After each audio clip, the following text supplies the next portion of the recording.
नमस्कार, मैं हूं कुलभास्कर ओझा। हमारे प्लेटफॉर्म पर आज बात बाबा बागेश्वर की।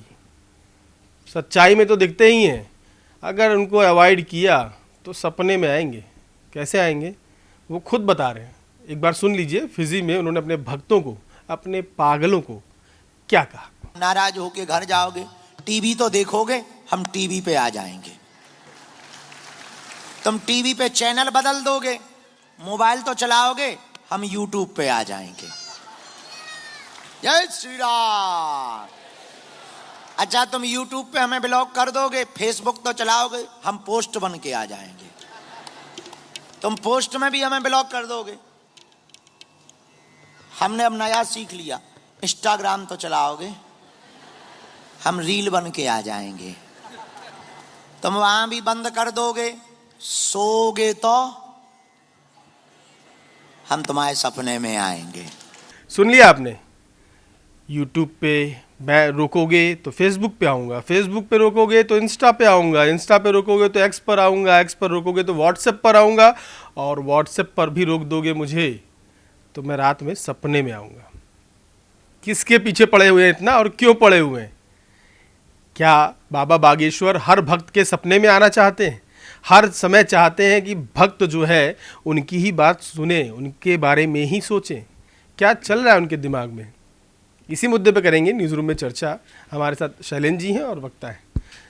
बागेश्वर को तो अच्छे से आप समझ रही हैं। बाबा बागेश्वर जो हैं वो बातें करने में बड़े निपुण हैं। मतलब वो निपुणता जो है ना उनके बयानों में दिखती है, उनके हाव भाव में वो झलकती है। तो फिजी में थे वो, फिजी में जब बातचीत कर रहे थे अपने भक्तों से, जब कार्यक्रम खत्म होने वाला था, तो उन्होंने कहा कि आप लोग बाबा बागेश्वर धाम आइए। नहीं आ पा रहे हैं तो यूट्यूब यहाँ वहाँ, अगर मुझे अवॉइड किया तो मैं रात में सपने में भी आऊँगा। ठीक कहा।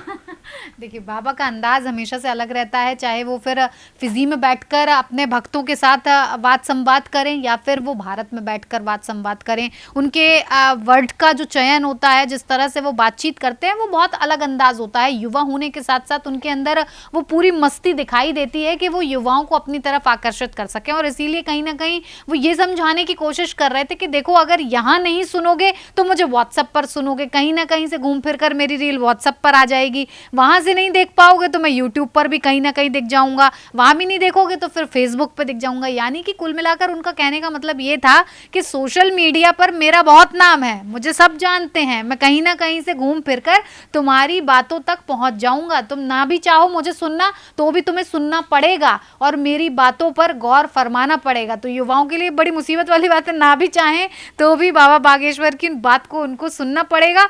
और अगर वो सारे प्लेटफॉर्म्स को इग्नोर करने की कोशिश करते हैं तो बाबा के पास तो शक्तियां हैं। वो तो कहते हैं कि बालाजी महाराज खुद उनके सपनों में आते हैं, तो उनके पास वो शक्तियां, तो उन्हीं शक्तियों का इस्तेमाल करके वो भक्तों के सपनों में भी चले जाएंगे कि कहीं नहीं मिलोगे तो यहाँ तो मिलोगे। तो वो अलग अंदाज है उनका, अलग अंदाज है। लेकिन एक चीज़ अच्छी है, सोशल मीडिया का भरपूर इस्तेमाल करते हैं और हर चीज़ पता है उनको, कहाँ पर क्या मिलता है, क्या बनता है, कौन सा वीडियो चलता है और कितने पॉपुलर हैं, इसका भी उनको अंदाज़ा है।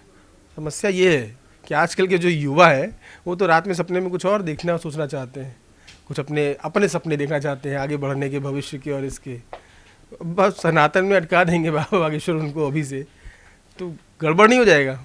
नहीं, सनातन में अटकाएंगे तो अपना जीवन से भागने की कोई ज़रूरत नहीं है, समझे। हमारे यहाँ तो काम को भी पुरुषार्थ माना गया है। हमारे सनातन में काम को भी पुरुषार्थ माना गया है, ठीक है ना। तो बाबा भागने के लिए नहीं कह रहे हैं, बाबा ये कह रहे हैं कि भाई देखो, आज के समय में मैं जो बात कह रहा हूँ, समझे, वो मानव जीवन के लिए इतने अमूल्य बातें होती है, ठीक है, उसका इतना महत्व है, उसका मानवीय अपील इतना ज़्यादा है, ठीक है ना, कि लोग उस पर सुनते हैं। अब इसकी वजह से, क्योंकि लोग मुझे सुनते हैं, लोग, इसलिए मैं हर जगह तुमको दिख जाऊंगा। अब क्या है कि अब व्हाट्सएप छोड़ दो, इंस्टा छोड़ दो, फेसबुक छोड़ दो, एक्स छोड़ दो, तो फिर तुम जाओगे कहाँ? ये सारे छोड़ के आज के समय में तो बड़ा मुश्किल है ये सोच पाना कि ये सारी प्लेटफॉर्म को छोड़ के जाएंगे क्या, या तो फिर कोई उसी का सब्स्टिट्यूट आएगा तो वहाँ फिर बाबा दिख जाएंगे, ठीक है, कह रहे हैं कि मान लो कि तुम इन सबको छोड़ भी दो तो मैं सपने में, दरअसल ये क्या कह रहे हैं ना कि इन सबको छोड़ के तुम भाग नहीं सकते। मुझे लगता है बाबा का कहना ये है कि अपने जीवन से तुम नहीं भाग सकते हो, ठीक है। और जब जीवन जीना है तो जीवन मूल्यों की बात करना पड़ेगा हमें। और जो हम जिस सनातन की बात कर रहे हैं, बाबा जिस सनातन की बात कर रहे हैं, वो सनातन एक्चुअली मानवीय मूल्यों की बात करता है, वो आध्यात्मिकता की बात करता है, ठीक है। तो उनका ये कहना है कि इसकी व्यापकता इतनी है कि तुम भागना चाहो तब भी इसके प्रभाव से भाग नहीं सकते हो। मतलब सोशल मीडिया छोड़ के मैं सपने में आ जाऊंगा, कहने का मतलब ये है कि जो तुम सनातन का जो व्यापक मूल्य है, जीवन दर्शन है, उससे तुम भाग नहीं सकते। और तुमको अपना जीवन अगर जीना है तो जीवन जीने के लिए तुम्हें इन मूल्यों का आत्मसात करना पड़ेगा, तब तुम एक सफल जीवन जी सकोगे। और नहीं जीवन को बर्बाद करना है तो कोई बात नहीं है। तो मुझे लग रहा है कि बाबा के मैसेज देने का पर्पस ये था। बाबा ये कहना चाह रहे थे कि सनातन को समझने के लिए उसको जीना पड़ता है, और उसको जीने के लिए हम जैसे संतों को सुनना पड़ता है।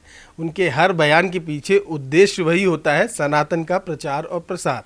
अगर सनातन की बातें सुनोगे तो सनातन का सम्मान बढ़ेगा धीरे धीरे। और विदेश में इस बात को बोलने का और विशेष कारण था क्योंकि वेस्टर्न कल्चर जो है वो हमारे देश पर हावी होता जा रहा है। उस वेस्टर्न कल्चर से देश को बचाना है तो सनातनियों की बात, संतों की बात सुननी पड़ेगी। और इसीलिए वो बोल रहे हैं कि मुझसे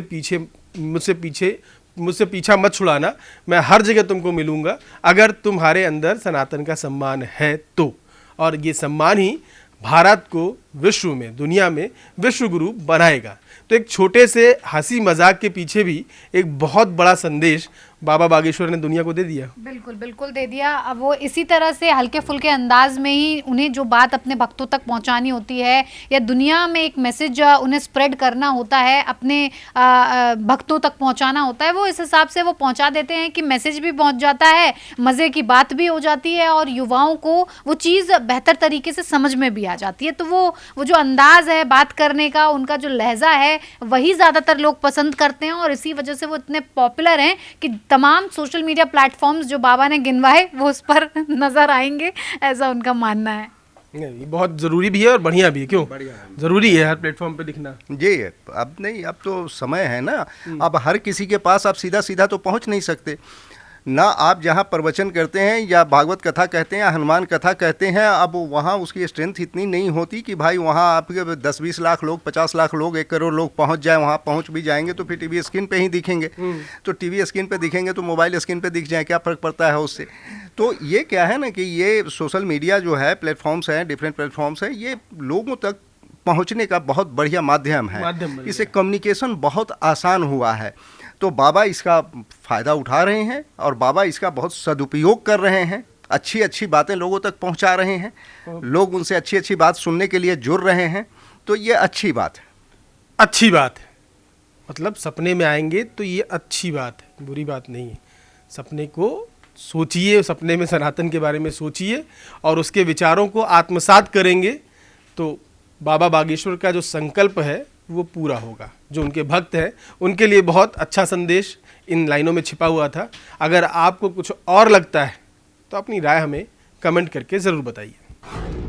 न्यूज़ कॉरिडोर्स आप हमें यूट्यूब पर, इंस्टाग्राम पर, एक्स पर और फेसबुक पर फॉलो कर सकते हैं।